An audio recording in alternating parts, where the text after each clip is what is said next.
నమస్తే welcome to వీటీ news లక్ష్యం సమాజ హితం నేను రవలి ముందుగా బులెటిన్ లో హెడ్లైన్స్ చూద్దాం మదురై మునియాండి స్వామి ఆలయంలో బిర్యానీ ప్రసాదం ఏడాదికి 2 రోజులు ఉత్సవాలు వందల సంఖ్యలో మేకలు కోళ్లతో బిర్యానీలు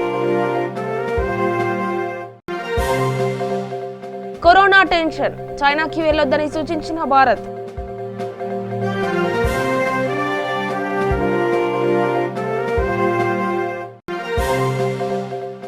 నేడే కరీంనగర్ కార్పొరేషన్ ఫలితాలు మొత్తం సీసీ కెమెరాలో రికార్డ్ చేయనున్న కౌంటింగ్ ప్రక్రియ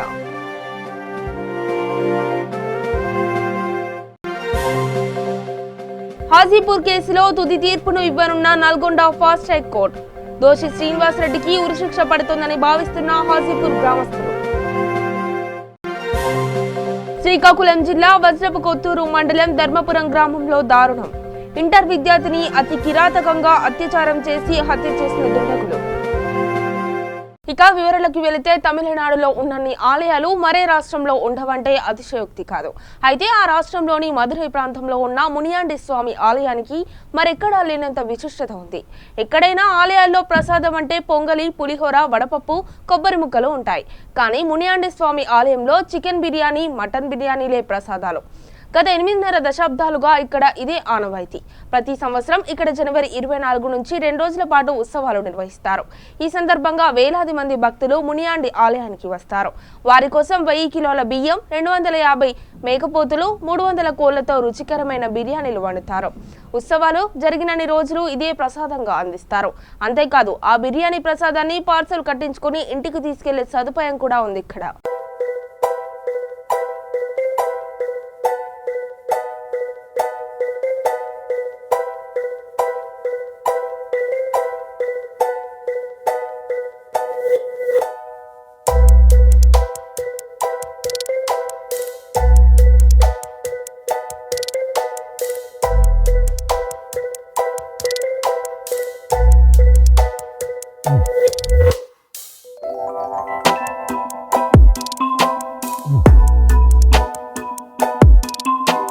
ఇప్పటి వరకు భారత్ లో చైనా నుంచి వచ్చిన 11 మందికి కరోనా వైరస్ సోకిందేమోనన్న అనుమానాలు ఉన్నాయి. పూణేలోని నేషనల్ ఇన్స్టిట్యూట్ ఆఫ్ వైరాలజీకి శాంపిల్స్ పంపారు. అయితే ఆ 11 మందిలోనూ వైరస్ ఉంది, కానీ అది సాధారణ వైరసేనని, కరోనా వైరస్ కాదని అంటున్నారు. కేంద్ర ప్రభుత్వం ఇప్పటి వరకు ఇండియాలో ఎవరికీ కరోనా వైరస్ సోకలేదని చాలా క్లారిటీగా చెప్పింది. కాబట్టి మనం అనవసరమైన ఆందోళనలు చెందవలసిన పని లేదని అనుకోవచ్చు. అయితే చైనాకి మాత్రం వెళ్లొద్దని కేంద్రం తాజాగా సూచించింది. కొంపలు మునిగేంత పని ఉంటే తప్ప చైనాకు వెళ్లొద్దంది. నిన్న కరోనా వైరస్ పరిస్థితి ఏంటని ప్రధాని మోదీ అధికారులతో సమీక్ష జరిపారు. అన్ని జాగ్రత్తలు తీసుకోవాలని, విమానాశ్రయాల్లో పూర్తి ఆరోగ్య పరీక్షలు జరపాలని ఆదేశించారు. అందువల్ల మనం మరీ ఎక్కువ టెన్షన్ పడకుండా ఉండొచ్చు అనుకుందాం. చైనాలో మాత్రం ఆ దరిద్రపు వైరస్ రోజు రోజుకు పెరిగిపోతుంది. చైనా అధ్యక్షుడు జీ జిన్పింగ్ కూడా నిన్న మీటింగ్ పెట్టి పరిస్థితి ఏంటని అడిగితే అధికారులు చేతులెత్తేశారు. చైనాలో ఇప్పుడు న్యూ ఇయర్ వేడుకలు జరిగే టైం. ఇలాంటి సమయంలో ఆ వైరస్ వచ్చి ప్లాన్ మొత్తం చెడగొట్టింది. ఆ వైరస్ వల్ల ఇప్పటి వరకు 42 మంది చనిపోయారు. మరో 1400 మంది ఆసుపత్రుల్లో ఉన్నారు. వాళ్ళందరినీ ఒకే చోట ఉంచేందుకు ఆగమేఘాలపై ఓ ఎమర్జెన్సీ హాస్పిటల్ నిర్మించారు. మరో హాస్పిటల్ ని కూడా హడావిడిగా నిర్మిస్తున్నారు. అది పూర్తయ్యేందుకు 2 వారాలు పడుతుంది. ఆలోగా మరింత మంది పేషెంట్లు పెరిగేలా ఉన్నారు. అంతా అల్లకల్లోలం అయిపోతుంది. మనకు సరిహద్దున ఉన్న నేపాల్లో కూడా కరోనా వైరస్ సోకడంతో పక్కనే ఉన్న ఉత్తరాఖండ్లో ఎక్కువ జాగ్రత్తలు తీసుకుంటున్నారు. కేంద్ర ఆరోగ్య మంత్రి హర్షవర్ధన్ ఉత్తరాఖండ్ సీఎంతో మాట్లాడి స్క్రీనింగ్ టెస్టులు నిర్వహించాలని చెప్పారు. ప్రస్తుతం న్యూఢిల్లీ, కోల్కతా, ముంబై, చెన్నై, బెంగళూరు, హైదరాబాద్, కొచ్చి ఎయిర్పోర్ట్లలో ప్రయాణికులకు థెర్మల్ స్క్రీనింగ్ టెస్ట్ నిర్వహిస్తున్నారు. ఇండియాలో వైరస్ వస్తే దాన్ని అదుపు చేయడం కష్టం. అందువల్ల అసలు వైరస్సే రాకుండా చేయాలని కేంద్రం ప్రయత్నిస్తోంది.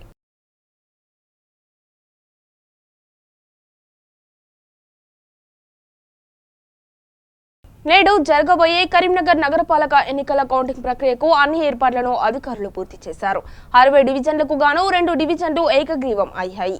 మిగతా 58 డివిజన్లకు సంబంధించి ఉదయం 7 గంటలకు కౌంటింగ్ ప్రక్రియ ప్రారంభమైంది. మొత్తం 3 రౌండ్లలో ఓట్ల లెక్కింపు జరుగుతుండగా ఇందుకు సంబంధించి 58 టేబుల్స్ ఏర్పాటు చేశారు. 58 మంది కౌంటింగ్ సూపర్వైజర్లు, ఒకరికి 2 అసిస్టెంట్లు, 20 మంది మైక్రో అబ్జర్వర్లను అధికారులు నియమించారు. ఈ కౌంటింగ్ ప్రక్రియలో మొదటగా డివిజన్ల వారీగా పోస్టల్ బ్యాలెట్లను లెక్కిస్తారు. నగరపాలక సంస్థ మొత్తం 500కు పైగా పోస్టల్ బ్యాలెట్స్ ను ఇష్యూ చేసింది. పోస్టల్ బ్యాలెట్ లెక్కింపు అనంతరం ఓట్ల లెక్కింపు జరుగుతుంది. డివిజన్ల వారీగా ఓట్లను లెక్కిస్తారు. 25 ఓట్లు ఒక కట్ట కట్టి రౌండ్ కు 1000 ఓట్లను లెక్కిస్తారు. కౌంటింగ్ కేంద్రంలో సీసీ కెమెరాలను ఏర్పాటు చేస్తారు. మొత్తం కౌంటింగ్ ప్రక్రియ సీసీ కెమెరాలో రికార్డ్ చేయనున్నారు. పోటీ చేసిన అభ్యర్థిని గాని వారి తరపున ఏజెంట్ ని గాని ఒక్కరినే కౌంటింగ్ హాల్లోకి అనుమతిస్తారు. కౌంటింగ్ వద్ద భారీ పోలీస్ బందోబస్తును కూడా ఏర్పాటు చేశారు. కౌంటింగ్ హాల్లోకి సెల్ ఫోన్లు, అగ్గిపెట్టెలు, మారణాయుధాలు తీసుకురావద్దని ఇప్పటికే ఆదేశాలు జారీ చేశారు.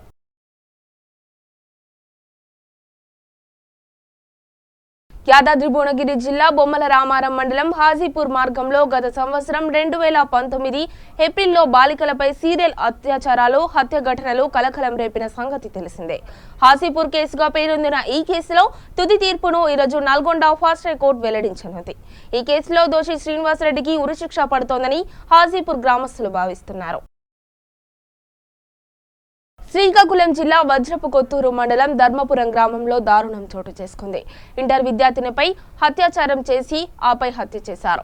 పలాస రైల్వే స్టేషన్ పరిధిలో ధర్మపురం గ్రామ సమీపంలోని రైలు పట్టాలపై విద్యార్థిని మృతదేహాన్ని చూసిన రైల్వే సిబ్బంది పోలీసులకు సమాచారం అందించారు. దీంతో రంగంలోకి దిగిన పోలీసులు మృతురాలు వజ్రపు కొత్తూరు మండలం ధర్మపురం గ్రామంకు చెందిన హీరోతు సింధుగా గుర్తించారు.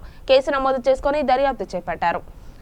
దర్యాప్తులో భాగంగా నిందితుడు పలాస మండలం సున్నాడ గ్రామంకు చెందిన వ్యక్తిగా పోలీసులు అనుమానాలు వ్యక్తమవుతున్నాయి.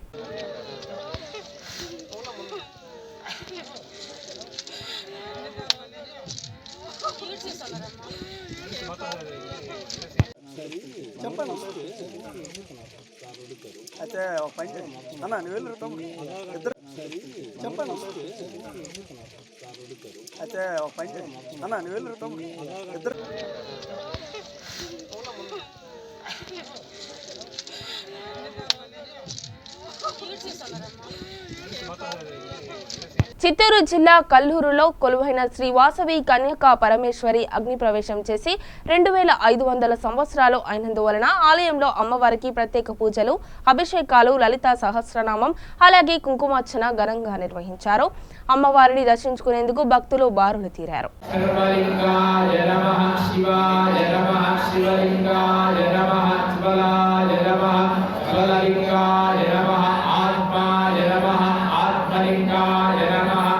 పాణిపత్రం పవిత్రం భవాయ దేవాయ నమః సర్వాయ దేవాయ నమః ఈశానాయ దేవాయ సంకల్పం నెరవేరాలి. దానిని మనసులో పెట్టుకుంటాను.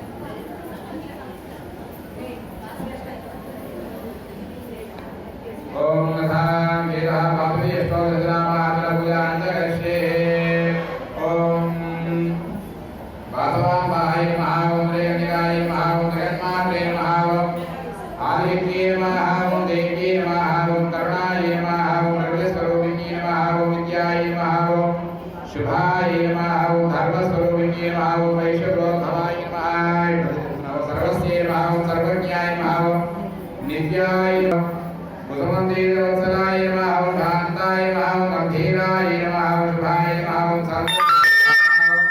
సర్వహితాయ నమః ఓం శుభప్రదాయ నమః ఓం నిత్యభూతాయ నమః ఓం సర్వసౌఖ్యప్రదాయ నమః ఓం ఉదారాయ నమః ఓం అగ్నిప్రతిష్ఠాయ నమః ఓం ఆదర్శ వీరమాత్రే నమః ఓం హంసాస్వరూపిణ్యే నమః ఓం ఆర్యవేషపూజితాయ నమః ఓం భక్తరక్షణకరాయ నమః ఓం దుష్టనిగ్రహాయ నమః ఓం నిష్కరాయ నమః ఓం సర్వసంపదాయ నమః ఓం దారిద్ర్యముక్తిన్యే నమః ఓం త్రికాలజ్ఞానోత్పన్నాయ నమః ఓం వేదామాధవిగ్రహాయ నమః ఓం విష్ణువర్ధనమాలికాయ నమః ఓం శుక్రరత్నాయ నమః ఓం సాహస సౌందర్య సంపన్నాయ నమః సచిదానంద స్వరూపాయ నమః విష్ణురూప ప్రదర్శిన్యే నమః ఓం నిగమవేద్యాయ నమః ఓం నిష్కామాయ నమః ఓం సర్వసౌభాగ్యదాయిన్యే నమః ఓం ధర్మ సంస్థాపనాయ నమః ఓం నిత్యసేవితాయ నమః ఓం నిత్యమంగళాయ నమః ఓం నిత్యవరాయ నమః మలాదిత్యే నమః ఓం భక్తకల్పాయ నమః ఓం జ్ఞాననిలయాయ నమః ఓం బ్రహ్మవిష్ణుమాత్మికాయ నమః ఓం శివాయ నమః ఓం భక్తిరమ్యాయ నమః ఓం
శ్రీనాగరాధిపతయే నమః శ్రీ వాసవీదేవ్యై నమః.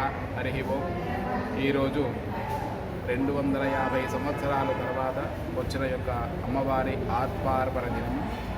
ఈ యొక్క సందర్భముగా విశేషంగా ప్రతి సంవత్సరము కూడా మాఘమాసము ద్వితీయనందు వచ్చే యొక్క తిథి ప్రమాణముగా అమ్మవారిని యొక్క ఈ తిథి చూసుకొని అదేవిధంగానే అమ్మవారి యొక్క ఉత్సవాలు, అమ్మవారికి కూడా అభిషేకము, పంచామృతాభిషేకము, సుప్రభాత దేవ పంచామృతాభిషేకము, విశేషముగా సకల యొక్క జనాలతో కూడా సామూహికంగా లలితా సహస్రనామ కుంకుమార్చన ప్రతి సంవత్సరం కూడా జరిగే కార్యక్రమం. ఈ సంవత్సరం వరకు ఇలా జరిగాయి. ఇకపైన జరిగే కార్యక్రమాలు ఏమిటంటే ఈ సంవత్సరం నుండి ఈరోజు విశేషముగా సప్తశతీ చండీ పారాయణము. ఈ సంవత్సరం 360 రోజుల వరకు నిత్యము ప్రతినిత్యము 700 యొక్క శ్లోకాలు పారాయణము జరగబడుతున్నది. ఈ విశేషముగా భక్తులందరూ కూడా అమ్మవారి యొక్క దర్శనానికి వచ్చేసి విశేషమైన అలంకరణ, స్వర్ణాభరణ అలంకరణతో అమ్మవారిని దర్శించి ఆ అమ్మవారి యొక్క తీర్థప్రసాదం స్వీకరించి అమ్మవారి యొక్క అనుగ్రహాన్ని పొందారు. ఆ విధంగా అందరూ కూడా ఎవరెవరి భక్తులు రాలేదు వారందరూ కూడా కృపాకటాక్ష పాత్రగా కోరుతున్నారు. మీరు చెప్పండి. కోడూరు కిషోర్ శర్మ, ప్రధాన అర్చకులు, అమ్మవారి శారణంలో ఉన్నవారు. ఈ విధంగా చండీ పారాయణ చాలా విశేషంగా ప్రతినిత్యం కూడా 700 శ్లోకాలు దివ్యంగా ఈరోజు మాత్రం ముగించినది. తదనంతరం ఇకపైన కూడా ప్రతినిత్యం చండీ పారాయణం జరగబడుతున్నది. కోడూరు కిషోర్ శర్మ, అమ్మవారి శాల, కల్లూరు, ప్రధాన అర్చకులు. గుంటూరు జిల్లా తాడేపల్లి ప్రెస్ క్లబ్ కార్యాలయంలో 3 రాజధానుల వద్దు అమరావతి ముద్దు అనే అంశంపై బలహీన వర్గాల జేఏసీ, బీసీ నాయకుల విలేకరుల సమావేశం నిర్వహించారు. ఈ కార్యక్రమంలో జేఏసీ నాయకులు, సీనియర్ జర్నలిస్ట్ పాతల రమేష్ పాల్గొన్నారు.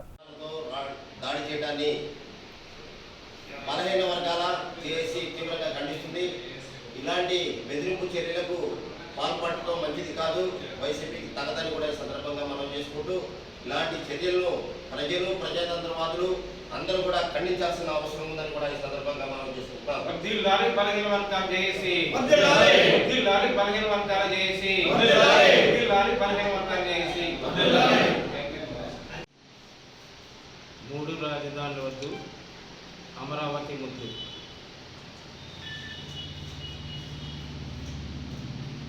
Save Amaravati, save Andhra Pradesh.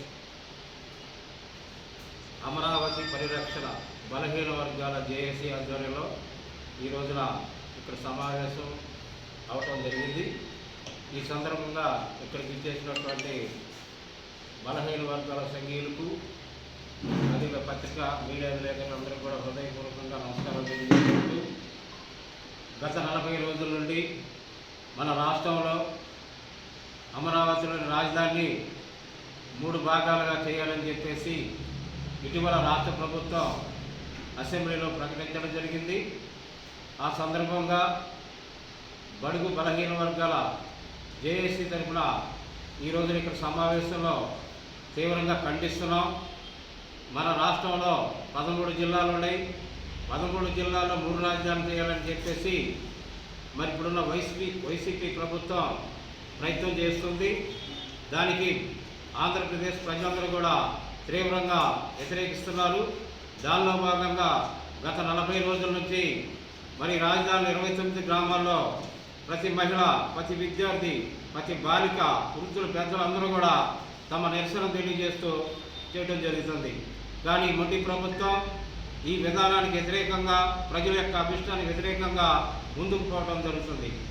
దానిలో భాగంగా ఈ రోజున అది ఒక సామాజిక వర్గానికే చెందిన రాజధాని, ఇతర వర్గాలకి ప్రాధాన్యత లేదని చెప్పేసి ప్రచారం జరుగుతుంది. అది తప్పుడు అని చెప్పేసి మేము ముఖ్యంగా ఖండిస్తున్నాం. ముఖ్యంగా అక్కడ బలహీన వర్గాలు ఎక్కువగా ఉన్నారు. బీసీలు, మైనార్టీలు, ఎస్సీ, ఎస్టీలు, కాపు సెక్టారు, రెడ్డి సెక్టారు, అన్ని కులాల వారు అక్కడ 32,000 ఎకరాలు ఉండడం జరిగింది. కేవలం ఒక కమ్మ వర్గానిదో, ఒక రెడ్డి సామాజిక వర్గానిదో, ఒక కాపు బలహీన వర్గాల జేఏసీ సమావేశంలో ఏర్పాటు చేసినందుకు జేఏసీ నాయకులందరికీ కూడా ముందుగా నమస్కారాలు. జర్నలిస్టులందరికీ కూడా నమస్కారాలు. అమరావతిలో రాజధాని ఇక్కడే ఉంచాలని, ఇక్కడే కొనసాగించాలని గత 40 రోజులుగా రైతులు ఆందోళన చేస్తున్నప్పటికీ కూడా ఈ రాష్ట్ర ప్రభుత్వానికి చెము కుట్టినట్టు లేదు. రాష్ట్రంలో ఆనాడు రాజధాని ఇక్కడ అమరావతి పేరు పెట్టే ముందు శ్రీకృష్ణ కమిటీ కానీ కేంద్ర ప్రభుత్వం నియమించగా అది అన్ని గ్రామాల్లో అన్ని జిల్లాల్లో పర్యటించి సిఆర్డిఏ పరిధిలో పెట్టాలని గుంటూరు విజయవాడ మధ్య పెట్టాలి, ఇది అందరికీ మధ్యగా ఉంటుంది, అందరికీ దగ్గరగా ఉంటుందని అటు 6 జిల్లాలు ఇటు 6 జిల్లాల మధ్యలో 13 జిల్లాల్లో ఇక గుంటూరుని ఎంపిక చేసి అమరావతి అని మంచి పేరు పెట్టారు. దీనికి జగన్మోహన్ రెడ్డి గారు కూడా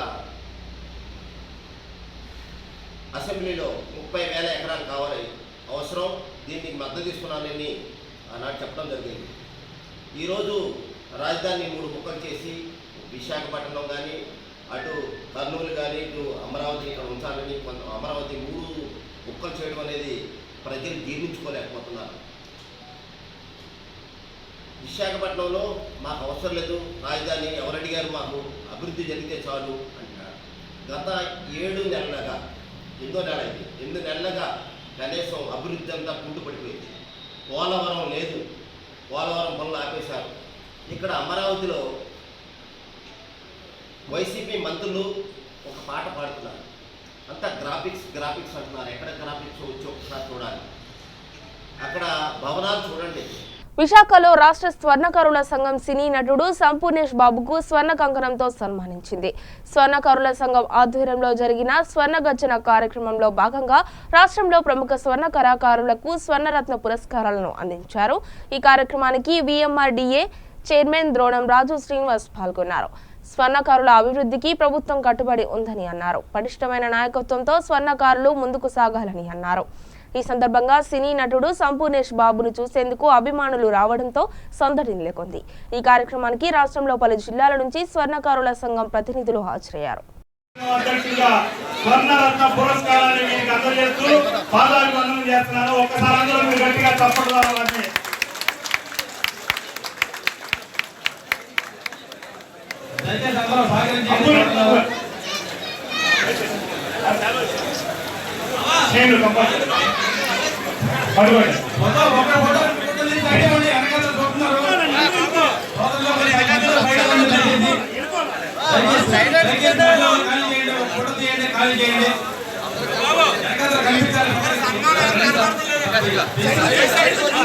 కంగారుగా ఉంటుంది కాబట్టి ముందుగా పేరు నమోదు చేయించుకుంటే, అలాగే బయట నుంచి వచ్చిన బయట జిల్లాల నుంచి వచ్చిన వాళ్ళందరికీ ఈ అవార్డు కార్యక్రమం జరుగును.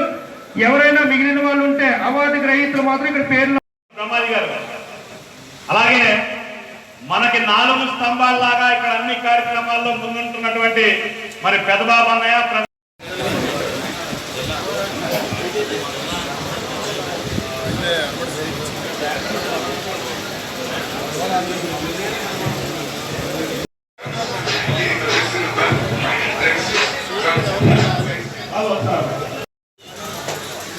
రాష్ట్ర విశ్వ బ్రాహ్మణ సంఘం మరియు స్వర్ణకార సంఘ అధ్యక్షుడైనటువంటి కర్రీ వేణుమాధవ్ గారు మరియు ఈనాటి మరి ఇక్కడ నాయకులందరూ కూడా తీసుకున్నారంటే చాలా మంచి కార్యక్రమం ఇది.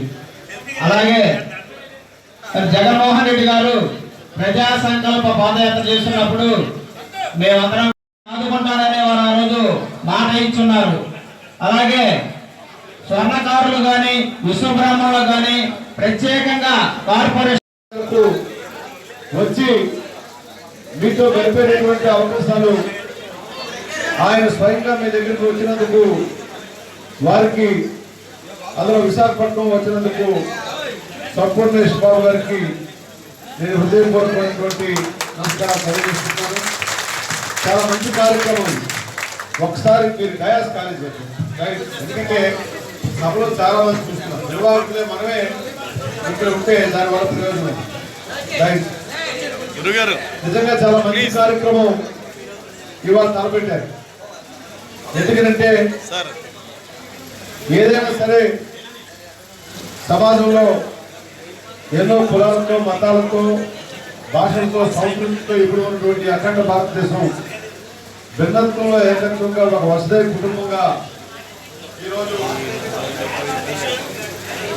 ఈరోజు సహజీవనం సాగిస్తున్నామంటే నిజంగా అది మన భారతదేశ సంస్కృతి అదే. అందులో ఈరోజు అందరికీ కూడా గణతంత్ర దినోత్సవ వేడుకలు సందర్భంగా మీకు అభినందనలు తెలియజేస్తున్నాను. మనం ఇక్కడ ఉండిపోతుంటాం కాబట్టి ఒక కార్యాచరణ ప్రణాళిక మీరు ఏర్పాటు చేసుకోవాలి. ఇంత కష్టపడి ఇంత వ్యయప్రయాసపడి ఇంత కార్యక్రమం ఏర్పాటు చేయడం అంటే దీని ముఖ్య ఉద్దేశం ఏదో పేపర్లో ఫోటో వేయించుకోవడందుకో లేదా ఏదో ఒక మాటలు మాట్లాడేసి వెళ్ళిపోవడందుకో కాదు. ఒక కార్యాచరణ ప్రణాళిక. అతను సినీ నటుడైనా ఈవెన్ సంపన్నేష్ బాబు గారు ఎందుకు వచ్చాడైనా మీకు ఒక స్ఫూర్తినివ్వనందు.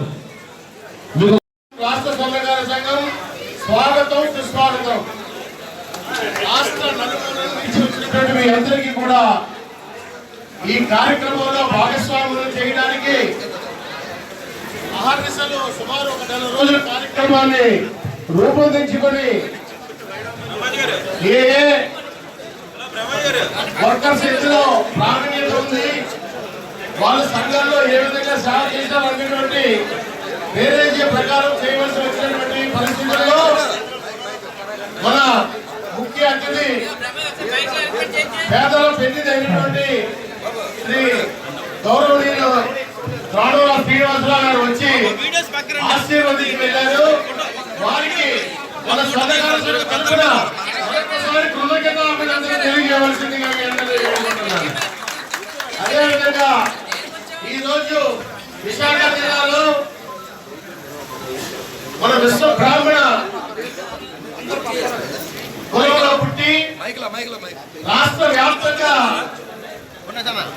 అమ్మాయిల గుండెల్ని అద్భుతంగా తయారు చేసి ఆ గుండెలో నిద్రపోయినటువంటి ఒక బర్నింగ్ స్టార్ అతని పేరు నరసింహాచారి. ఒకసారి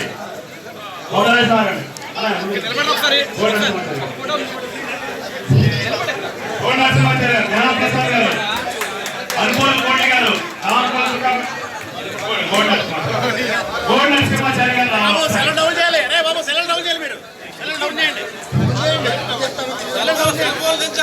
నరసింహాచార్య గారు అక్కడ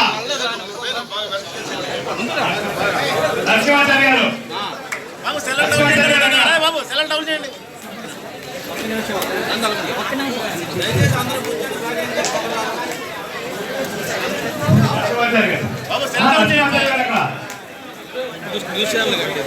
ముందు అర్థం పిలవండి ఆఖరిక తీసుకోండి. మీరు ముందే ఉన్నారు ఎందుకంటే నలుగురు పెద్దలను పిలిచినప్పుడు నలుగురు ఉండాలి.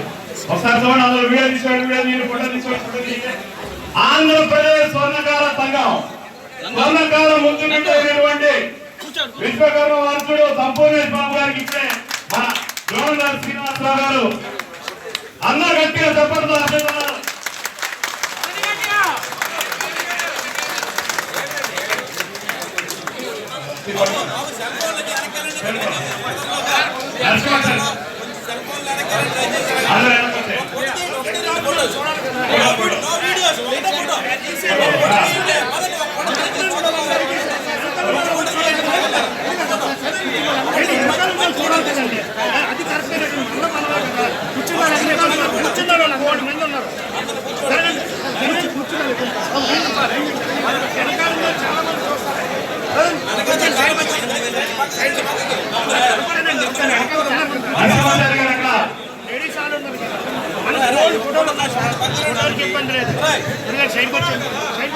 మణికంఠ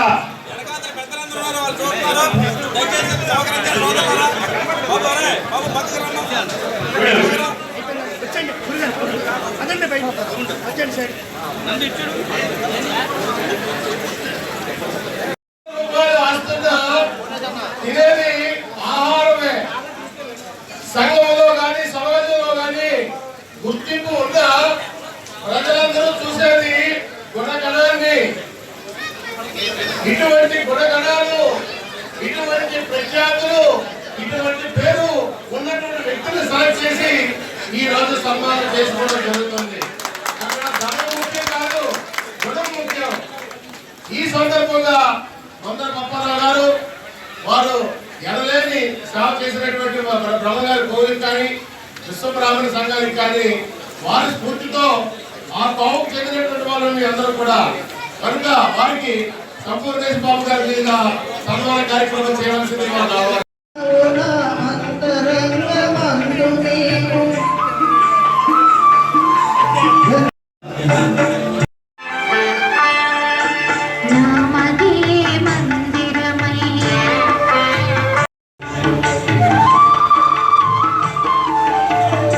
బుటన్ ముగించే ముందు హెడ్లైన్స్ మరొకసారి చూద్దాం. మదురై మునియాండి స్వామి ఆలయంలో బిర్యానీ ప్రసాదం. ఏడాదికి 2 రోజులు ఉత్సవాలు, వందల సంఖ్యలో మేకలు కోళ్లతో బిర్యానీలు. కరోనా టెన్షన్, చైనాకి వెళ్లొద్దని సూచించిన భారత్.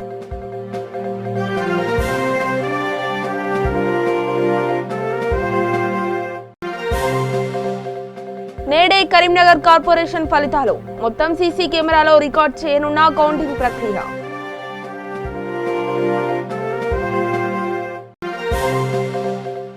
హాజీపూర్ కేసులో తుది తీర్పును ఇవ్వనున్న నల్గొండ ఫాస్ట్ ట్రాక్ కోర్టు. దోషి శ్రీనివాస్ రెడ్డికి ఉరిశిక్ష పడుతుందని భావిస్తున్న హాజీపూర్ గ్రామస్తులు. శ్రీకాకుళం జిల్లా వజ్రపు కొత్తూరు మండలం ధర్మపురం గ్రామంలో దారుణం. ఇంటర్ విద్యార్థిని అతి కిరాతకంగా అత్యాచారం చేసి హత్య చేసిన దుండగులు. ఇవి బులెటిన్ అప్డేట్స్. మరిన్ని అప్డేట్స్ కోసం చూస్తూనే ఉండండి VT News.